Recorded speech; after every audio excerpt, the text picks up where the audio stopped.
أعوذ بالله من الشيطان الرجيم. بسم الله الرحمن الرحيم.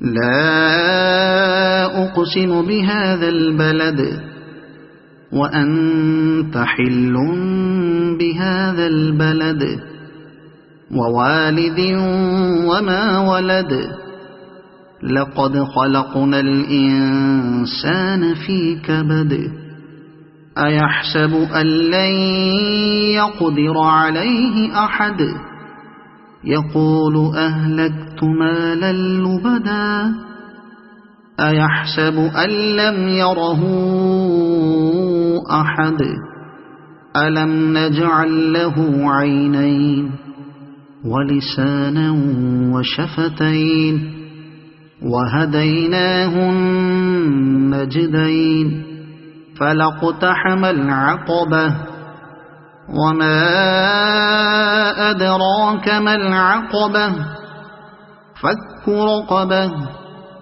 أو إطعام في يوم ذي مسغبة يتيما ذا مقربة أو مسكينا ذا متربة ثم كان من الذين آمنوا وتواصوا بالصبر وتواصوا بالمرحمة أولئك أصحاب الميمنة والذين كفروا بآياتنا هم أصحاب المشأمة عليهم نار مؤصدة صدق الله العظيم.